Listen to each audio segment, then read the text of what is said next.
தந்தை பெரியாரினுடைய நூற்றாண்டு, பேரறிஞர் அண்ணாவினுடைய நூற்றாண்டு, முத்தமிழறிஞர் டாக்டர் கலைஞர் அவர்களுடைய நூற்றாண்டு, இதற்கு எல்லாம் மையமாக முன்னுதாரணமாக இருக்கக்கூடிய சுயமரியாதை இயக்கம் தோன்றிய நூற்றாண்டும் இதுதான். ஆகவே தமிழ்நாடு முழுக்கவும் திராவிடர் கழகமும் திராவிட முன்னேற்ற கழக தோழர்களும் இணைந்து சுயமரியாதைக்கான நூற்றாண்டையும் முப்பெரு விழாக்களையும் தொடர்ச்சியாக நடத்தி வருவது என்பது உள்ளபடியே மகிழ்ச்சியை தருகிறது. ஏனென்றால் உலகத்தில் எத்தனையோ புரட்சிகள் நடந்திருந்தாலும் கூட உலக மாமேதை புரட்சியாளர் மார்க்ஸ் அவர்கள் சொன்னார், மற்ற நாடுகளில் புரட்சி ஏற்படுவதை போன்று இந்தியாவில் ஒருபோதும் புரட்சி எளிதாக ஏற்பட்டு விடாது என்று சொன்னார். ஏனென்றால் மற்ற நாடுகளில் எல்லாம் முதலாளி தொழிலாளி பிரச்சனை இருக்கிறது, மற்ற நாடுகளில் எல்லாம் உழைப்பதற்கான நிற வேறுபாட்டு பிரச்சனைகள் இருக்கிறது. ஆனால் இந்தியாவில் மட்டும்தான் தோழர்களே 4 வர்ணம் என படைத்து அந்த 4 வர்ணத்திலும் சாதி என்பதை உட்புகுத்தி அந்த வர்ணத்தில் இந்தியாவில் வகைப்படுத்தப்பட்ட சாதிகளின் எண்ணிக்கை மட்டும் சுமார் 8000க்கும் மேல் என்று சொன்னால் இந்த மக்கள் எப்படி ஒன்று திரள முடியும்? இந்த மக்கள் எப்படி சிந்திக்க முடியும்? இந்த மக்கள் எப்படிக்கு புரட்சிக்கு தயாராகுவார்கள் என்கிற அடிப்படை கேள்வியை மாமேதை மார்க்ஸ் வைத்ததன் விளைவுதான் இன்றைக்கு சுதந்திரம் 1947 நமக்கு கிடைத்தாலும் கூட திராவிடர்களுக்கு தமிழர்களுக்கு சுயமரியாதை மிக்க விடுதலை உணர்வு இன்னும் நிலைபெறவில்லை, கிடைக்கவில்லை என்கின்ற அடிப்படையில் தான் சுயமரியாதை இயக்கம் என்கின்ற ஒரு இயக்கத்தை தந்தை பெரியார் அவர்கள் தோற்றுவித்தார். அந்த சுயமரியாதை இயக்கம் தான் இன்றைக்கு திராவிடர் கழகம், திராவிட முன்னேற்ற கழகம் என்று அரசியல் துறையிலும் சமுதாய துறையிலும் மக்களுக்காகவும் பெண்களுக்காகவும் மாணவர்களுடைய கல்வி உரிமைக்காகவும் போராடி கொண்டிருக்கிறது. அதனுடைய விளைவுதான் இன்றைக்கு நாம் எல்லாம் இன்றைக்கு எந்த வேறுபாடு அல்லாமலும் இன்றைக்கு நாற்காலியில் அமர்ந்து ஒருவருக்கொருவர் பாராட்டி இன்று தோழர் பரமசிவம் அவர்கள் அனைவருக்கும் சால்வை அணிவித்தாரே, அந்த சால்வை அணிவிக்கும் முறையை கூட திராவிடர் இயக்கமும் தந்தை பெரியாரும் ஏற்படுத்தி தந்ததான் என்பதை நீங்கள் உணர்ந்து கொள்ள வேண்டும். ஏனென்றால் மாமேதை மார்க்ஸ் அவர்கள் சொல்லியது போன்று இந்த தமிழ்நாட்டில் இந்த இந்தியாவில் நிற வேறுபாட்டுகளை ஒழித்துவிட்டு வர்ண வேறுபாட்டை ஒழிப்பது என்பது அவ்வளவு சுலபமான காரியம் இல்லை. ஏன்னு சொன்னா அவன் வெறும் சாதியை மட்டும் புகுந்தல, அந்த சாதியினுடைய விளைவாக என்ன சொன்னாங்கன்னா பெண்கள் படிக்க கூடாது, பார்ப்பனரை தவிர மற்ற சாதி பிள்ளைகள் கல்வி நிலையங்களுக்கு வரக்கூடாது. இதுதான் பெரியாருக்கு சுருள் நேர்ச்சி. நீங்க எல்லாம் படிக்கணும், வேலை வாய்ப்புக்கு செல்லணும், தொழில முன்னேறணும், தொழில் நடத்திக்கணும், எல்லாம் பண்ணிக்கணும். ஆனால் பார்ப்பனர் அல்லாத பிள்ளைகள் எவரும் படிக்க கூடாது, வேலை வாய்ப்புக்கு செல்லக்கூடாது, சமூக நீதியை உணர்ந்து கொள்ளக் கூடாது என்கின்ற சூழலை நீங்கள் உருவாக்கினால் நாங்கள் பார்ப்பனர் அல்லாத மக்கள் என்கின்ற ஒரு கூட்டு இயக்கத்தை உருவாக்குவோம் என்று தொடங்கப்பட்டதுதான் தோழர்களே சுயமரியாதை இயக்கம். அந்த சுயமரியாதை இயக்கத்தில் இருந்துதான் தந்தை பெரியார் வந்தார், அந்த சுயமரியாதை இயக்கத்தில் இருந்துதான் பேரறிஞர் அண்ணா வந்தார், அந்த சுயமரியாதை இயக்கத்தில் இருந்துதான் இன்றைக்கு தமிழ்நாட்டை நவீன தமிழ்நாடாக மாற்றி கட்டி அமைத்திருக்கிற புரட்சியாளர் முத்துவேல் கருணாநிதி ஸ்டாலின் என்கின்ற அந்த ஸ்டாலின் என்கின்ற மிகப்பெரும் தலைவர் வந்தார் என்று சொன்னால் அதற்கு காரணம் ஐயா கலைஞர் அவர்கள். இவர்களுடைய போட்டதுடைய விளைவுதான் இன்றைக்கு தோழர்களே நாம் அனைவரும் கல்வியிலும் வேலை வாய்ப்பிலும் இடஒதுக்கீட்டிலும் தொடர்ச்சியான முன்னிலையில் இருக்கிறோம். இந்த மாற்றம் வேறு எங்கும் கிடையாது. ஏனென்றால் மண்டலி கிராமத்திற்கு வந்த பிறகு வினாடி வினா நடத்திய பிறகுதான் மண்டலி தோழர்கள், மாணவர்கள், பெண்கள் திராவிடத்தை எவ்வளவு உருவாகி இருக்கிறார்கள், திராவிடத்தின் மீதான பற்று எவ்வளவு இருக்கிறது எங்களுக்கு தெரிய வந்தது.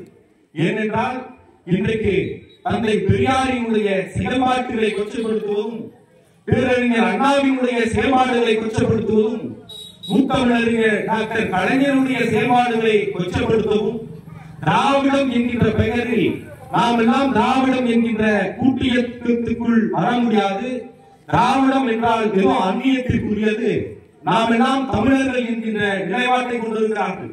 தோழர்களே, திராவிடம் என்பதும் தமிழர் என்பதும் இரண்டும் ஒன்றுதான். ஏனென்றால் இன்றைக்கு நாம் தமிழ் மொழியில் பேசிக் கொண்டிருக்கிறோம். தமிழ் நமது தாய்மொழி.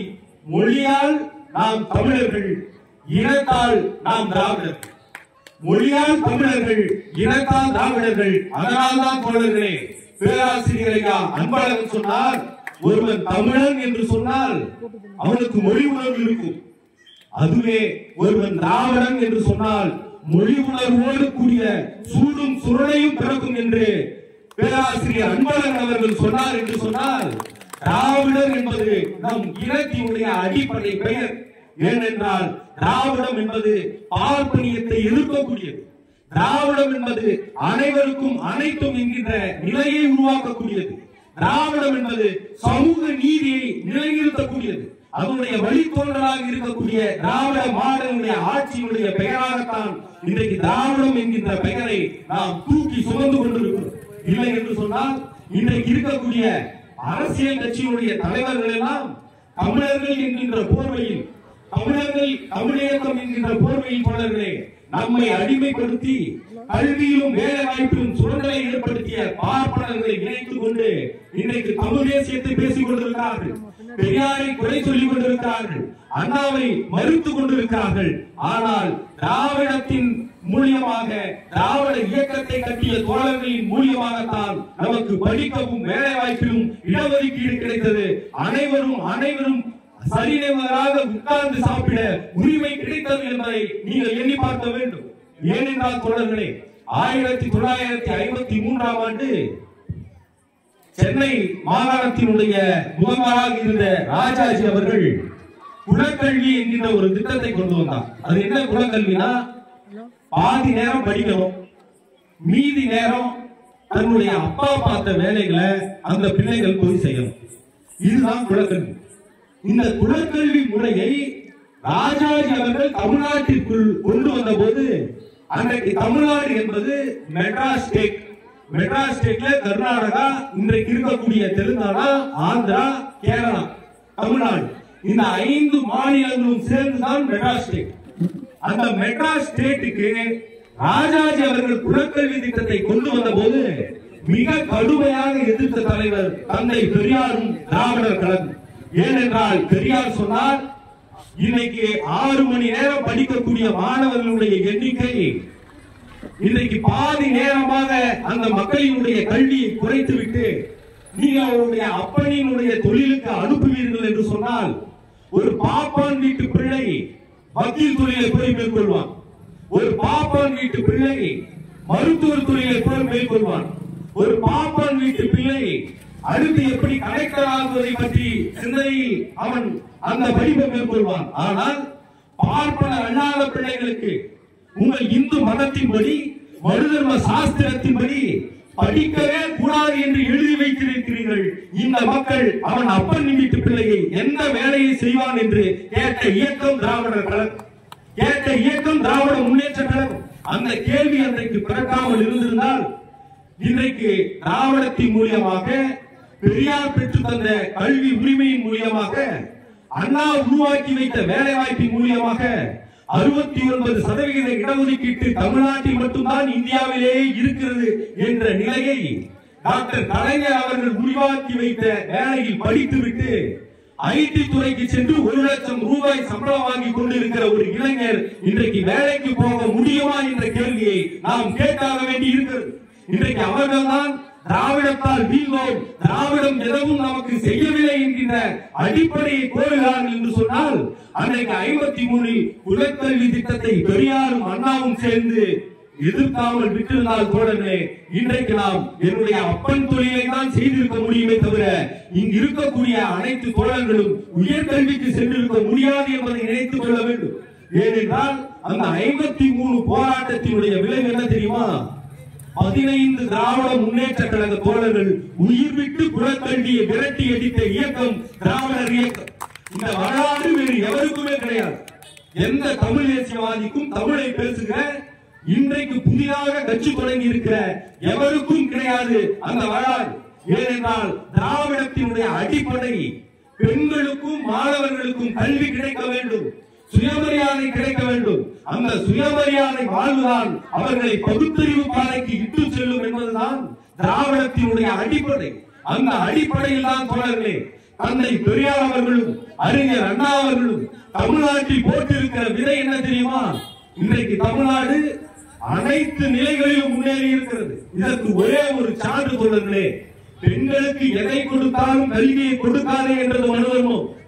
இந்து மதம், இந்த மனு தர்ம இந்து மதத்தின் அடிப்படையில் இன்றைக்கு ஆளக்கூடிய பிஜேபி அரசு, ஆதிக்க மனப்பான்மை கொண்ட இந்த பிஜேபி அரசு தோழர்களே இன்றைக்கு அனைத்து நிலைகளில் இருக்கிற பிற்படுத்தப்பட்ட மிகவும் பிற்படுத்தப்பட்ட மாணவர்களை கல்வியிலும் வேலை வாய்ப்பிலும் ஓரங்கட்டும் வேலையை செய்து கொண்டிருக்கிறது.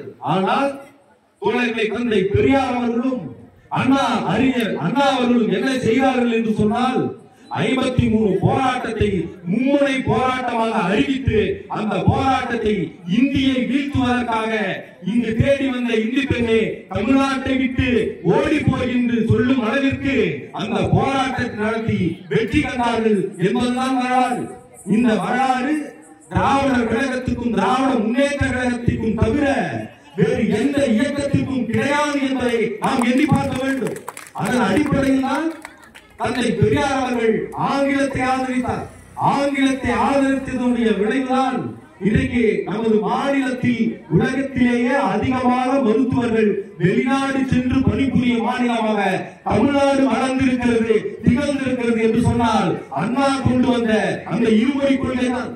ஒருவேளை அவர்களை சொல்வது போன்று இந்தியை நாம் படித்திருந்தால் தோழர்களே, ஏற்கனவே இந்தி படித்த பீகார் நாட்டுக்காரனும் ராஜஸ்தான் நாட்டுக்காரனும் தமிழ்நாட்டில் வந்துதான் வேலை தேடிக் கொண்டிருக்கிறார்கள். நாம் இந்தியை ஏற்றிருந்தால் இங்கிருந்து அங்கு வேலைக்கு செல்ல வேண்டிய நிலையை ஏற்படுத்தி இருக்கும். அந்த நிலையை ஏற்படுத்துவதற்காகத்தான் இன்றைக்கு பிஜேபி அரசு படிக்கக்கூடிய மாணவர்களுடைய கல்வியில் கை வைக்கிறது. எங்கு படித்தாலும் பெண்களுக்கு கல்வி கொடுத்தாலே என்கின்ற சமூகத்தில் பெரியாரின் உழைப்பால், பேரறிஞர் அண்ணாவின் உழைப்பால், தலைவர் கலைஞர் அவர்களுடைய சட்டத்தினால் தோழர்களே இன்றைக்கு எம்பில் PhD படிக்கக்கூடிய அதிகமான மாணவர்கள் இந்தியாவில் இருக்கிறார்கள் என்றால் அது தமிழ்நாட்டில் தான் என்கின்ற வரலாறு தமிழ்நாட்டில் மட்டும்தான் நிகழ்ந்திருக்கிறது. ஏனென்றால் நீங்கள் நன்றாக எண்ணி பார்க்க வேண்டும். இன்றைக்கு குஜராத் மாடலை காட்டுகிறார்கள், மற்ற மாடலை காட்டுகிறார்கள். அந்த மாடலில் இருக்கக்கூடிய நன்மை சாதனை எதுவென்றால் தோழர்களே, ஒரு ஜனாதிபதி ஒரு பிரதமர் வருகிறார் என்றால் திரை சேலைகளை மறைத்து அந்த திரை சேலைகளின் வழியாக எங்கள் நாடு வளமாக இருக்கிறது என்பதை காட்டுவதற்கு மட்டும்தான் அந்த மாடல் பயன்படுகிறது. ஆனால் திராவிட மாடல் என்பது, அண்ணாவின் வழிவந்த மாடல் என்பது அனைவருக்கும் அனைத்தும் என்கின்ற சமூக நீதி கோட்பாட்டை உள்ளடக்கி ஜாதி ஒழிந்த சமூகம் தான் சுதந்திரமான, சமத்துவமான, சகோதரத்துவம் மிக்க நாடாக உருவாகும் என்கின்ற அடிப்படையில் இன்றைக்கு திராவிட மாடலை உருவாக்கி சிறப்பான ஆட்சியை இங்கு தந்து கொண்டிருக்கிறோம். தோழர்களை ஒன்றை குறிப்பிட்டு சொல்ல நான் கடமைப்பட்டிருக்கிறேன். ஏனென்றால் 1948 ஆண்டு 1949 திராவிட முன்னேற்ற கழகம் தன்னுடைய திராவிடர் கழகத்திலிருந்து திராவிட முன்னேற்ற கழகமாக மாறுகிறது. 1948 தந்தை பெரியார் அவர்களும் பேரறிஞர் அண்ணா அவர்களும் சரியாக பேசிக் கொள்ளாத நேரம் தந்தை பெரியார் அவர்கள் தந்தை பெரியார் பொன்மொழிகள் என்கிற ஒரு புத்தகத்தை எழுதியதற்காக பிரிட்டிஷ் அரசால் கைது செய்யப்பட்டு சிறையில் அடைத்து வைக்கிறார்கள். அதே போல ஆரியம் என்பது ஒரு பொருட்டு, ஆரியம் என்பது ஒரு பொய், ஆரியம் என்பது ஜாதியை தான் உருவாக்கும், ஆரியம் என்பது பார்ப்பனர்களுடைய கைக்கூலி நேசத்தனம் என்று புத்தகம் எழுதி ஆரிய மாயை என்கின்ற புத்தகத்தை வெளியிட்ட அறிஞர் அண்ணா அவர்கள் தந்தை பெரியாரின் சிறைக்கு பக்கத்திலேயே அடுத்த சிறையில் அறிஞர் அண்ணாவை வைக்கிறார். இரு தலைவர்களும் ஒரே சிந்தனையில், சாதி ஒழிப்பில், சமதர்மத்தில், பொது உடைமை சிந்தனையில், மத மறுப்பு விஷயங்களில், சமூக நீதி அடிப்படையில் தோன்றினாலும் கூட கட்சி பிரிவுக்கு பிறகு இருவரும் சந்தித்துக் கொள்ளாமல் பேசிக் கொள்ளாமல் இருந்த காலகட்டத்தில் தோழர்களே அண்ணா அவர்களிடம் தன்னுடைய தோழர் சென்று ஐயா அவர்கள் அடுத்த சிறையில் இருக்கிறார், பார்த்து விட்டு வந்து விடுங்கள் என்று சொன்ன போது, இல்லை இல்லை, ஐயா அவர்களை பார்த்து விட்டால் எங்களுக்குள்ளான ஒரு மனக்கசப்பு ஏற்படும், அதனால் நான் இந்த சிறையிலே இருந்து கொள்கிறேன், ஐயாவை பார்ப்பதை அவர் விரும்ப மாட்டார் என்று அண்ணா அவர்கள் தப்பித்துக் கொண்டார் அந்த தோழரிடம்.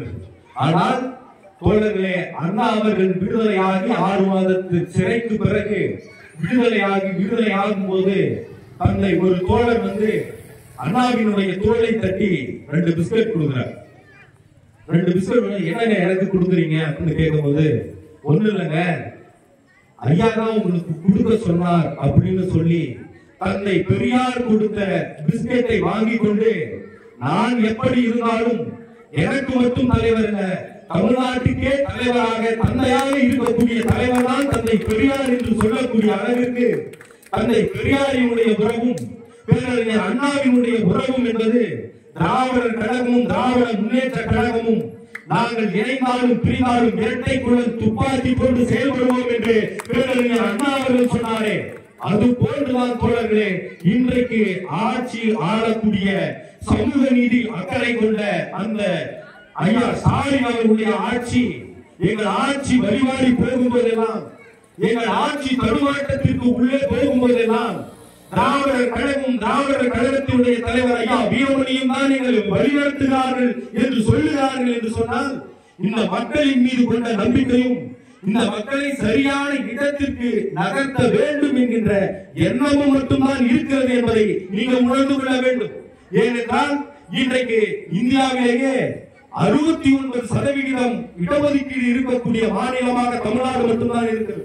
அதில் பிசி எம்பிசி மக்களுக்கு 50% இடஒதுக்கீடு, எஸ்சி எஸ்டி மக்களுக்கு 19% இடஒதுக்கீடு, அதிலும் குறிப்பாக இன்னும் கீழ்நிலையில் உள்ள அருந்ததி இன மக்களுக்கு உள்ஒதுக்கீடாக 3 இடஒதுக்கீடு என்று முத்தமிழறிஞர் டாக்டர் கலைஞர் அவர்கள் கொடுத்த விளைவுதான் இன்றைக்கு இந்தியாவிற்கே சமூக நீதிக்கு முன்னுதாரணமாக இருக்கிறது என்று சொன்னால், மற்ற மாநில ஆட்சிகளை தூக்கி எறிந்துவிட்டு பிஜேபி அரசினுடைய பிரித்தாளும் கொள்கைக்கு நாம் எல்லாம் உடன்படாமல் திராவிட இயக்கத்தினுடைய திராவிட மாடல் ஆட்சிக்கு நாம் எல்லாம் உறுதுணையாக இருந்தால்தான் தோழர்களே தந்தை பெரியாரினுடைய கனவையும் பேரறிஞர் அண்ணாவினுடைய கனவையும் முத்தமிழறிஞர் டாக்டர் கலைஞர் அவர்களுடைய கனவையும் வென்றெடுக்க முடியும். அப்படி வென்றெடுக்கப்பட்ட சூழலில் தான் தலைவர் கலைஞர் அவர்கள் சொல்கிறார், இன்றைக்கு இருக்கும் 1970ஆம் ஆண்டு பகுத்தறிவாளர்கள் மத்தியில் தலைவர் கலைஞர் அவர்கள் பேசும்போது திராவிட முன்னேற்ற கழக தோழர்களுக்கு ஒரு வேண்டுகோள் என்று பேசுகிறார். அது என்னன்னா, திராவிட முன்னேற்ற கழக தோழர்கள் பகுத்தறிவோடு சிந்திக்க வேண்டும். பகுத்தறிவோடு சிந்திப்பதோடு நிறுத்திவிடாமல் அவர்கள் சாதி ஒழிப்பு வீரர்களாக இருக்க வேண்டும். சாதி ஒழிப்பு வீரர்களாக இருப்பதோடு மட்டுமல்லாமல் இந்த மக்களுக்கு வரும் இன்னல்களை மத அடிப்படையில் வந்தால் அவர்களை எதிர்த்து நின்று வாழும் கேடையுமாக திராவிட முன்னேற்ற கழக தோழர்கள் இருக்க வேண்டும் என்று 1970ஆம் ஆண்டு சொன்ன கலைஞர் அவர்களுடைய வாக்கு இன்றைக்கு தமிழ்நாட்டில் எந்த சூழலிலும் பாரதிய ஜனதா கட்சியை ஒரு சீட்டு கூட வெல்ல முடியாத அளவிற்கு கொண்டு சென்றது திராவிட முன்னேற்ற கழகம் என்பதை நாம் எண்ணி பார்க்க வேண்டும். இன்றைக்கு கலைஞரினுடைய அனைத்து திட்டங்களையும் கலைஞர் விட்டு வைத்த திட்டங்களையும் தமிழ்நாட்டு சூழலில் இந்தியாவுக்கே அறிமுகப்படுத்தி இந்தியாவே திரும்பி பார்க்கும் அளவிற்கு மட்டுமல்ல தோழர்களே, இன்றைக்கு முதலமைச்சர் சாலை சுற்றுண்டி திட்டத்தை கொண்டு வந்திருக்கிறார். இன்றைக்கு பெண்களுக்கும் குழந்தைகளுக்கும் எவ்வளவு நலன் பயக்கும் என்பதை நீங்கள் எண்ணியிருப்பீர்கள். ஆனால் இந்தியாவில் அல்ல, டென்மார்க்கில் இருக்கக்கூடிய ஒரு நாடு முதலமைச்சரினுடைய காலை உணவு திட்டத்தை பார்த்து மிக சரியான திட்டம் இது, ஒரு குழுவை தமிழ்நாட்டிற்கு அனுப்பி சென்னை மேயர் தோழர் பிரியா அவர்களுடைய தலைமை கூடி உட்கார்ந்து விவாதித்து தமிழ்நாடை போன்றே டென்மார்க்கிலும் காலை உணவு திட்டத்தை நாங்கள் நடைமுறைப்படுத்துவோம் என்று டென்மார்க்கு வழிகாட்டியாக இன்றைக்கு திராவிட மாடல் நிகழ்ந்து கொண்டிருக்கிறது என்றால் அதனுடைய சாட்சி, அதனுடைய இயக்கம், அதனுடைய கருப்புள்ளி தந்தை பெரியாரும் பேரறிஞர் அண்ணாவும் என்பதை நீங்கள் நினைவில் ஏற்றி வைத்துக் கொள்ள வேண்டும். ஏனென்றால் திராவிடன் என்றால் சூடு சுரணை உள்ளவன், சுயமரியாதை மிக்கவன், சாதியற்றவன், மனமற்றவன், பகுத்தறிவுக்கு உட்பட்டவன் என்கின்ற நிலையில் திராவிடர் கழகமும் திராவிட முன்னேற்ற கழகமும் இன்றைக்கு சமுதாய துறையில் மட்டுமல்ல தொடரே, அரசியல் துறையிலும் தன்னுடைய அர்ப்பணிப்பு மிக்க செயல்பாட்டை செய்து கொண்டிருக்கிறது. பேரறிஞர் அண்ணா அவர்கள் சொன்னார், நான் கட்சிக்காரன் கிடையாது, அடுத்த தலைமுறையை பற்றி எண்ணி சிந்திக்கக்கூடிய கொள்கைக்காரன் என்று சொல்லியதன் அடிப்படையில் திராவிட முன்னேற்ற கழகமும் திராவிடர் கழகமும் இணைந்து இங்கு திராவிட மாடல் ஆட்சி நடத்தி கொண்டிருக்கிறது. அந்த வகையில் தான் தோழர்களே, பண்ட அள்ளியில் இருக்கக்கூடிய தோழர்கள் அனைவரும் சாதி கட்சியான மதவாத கட்சியான பிஜேபி என்கின்ற ஒரு கட்சிக்கு கட்டுப்படாமல் அவர்கள் கூட்டணியில் இருக்கக்கூடிய அனைத்து தோழமை கட்சிகளையும் தோற்கடித்து தந்தை பெரியாரினுடைய கனவை, பேரறிஞர் அண்ணாவினுடைய கனவை நிறைவேற்றுவதற்காகவும் இன்றைக்கு தமிழ்நாட்டில் நடந்திருக்கக்கூடிய திராவிட மாடல் ஆட்சியுடைய பெண்களுக்கான ஆட்சியாக, மாணவர்களுக்கான ஆட்சியாக, முதியோர்களுக்கான ஆட்சியாக இருக்கக்கூடிய திராவிட மாடல் ஆட்சிக்கு அனைவரும் இணைந்து நாம் அவர்களுக்கு உறுதுணையாக இருக்க வேண்டும் என்கின்ற எண்ணத்தை சொல்லிக் கொண்டு, தந்தை பெரியார் வாழ்க, பேரறிஞர் அண்ணா வாழ்க, முத்தமிழறிஞர் டாக்டர் கலைஞர் வாழ்க, திராவிடம் வெல்லும், திராவிடம் தான் நம்மை உயிர்ப்பிக்க வைத்தது, திராவிடத்தால் ஒன்றிணைவோம், பொது உடைமை பொது தத்துவ சிந்தனையை உண்டு செய்து பொது உடைமை சமுதாயத்தை வென்றெடுப்போம் என்று கூறி முடிக்கிறேன். நன்றி, வணக்கம்.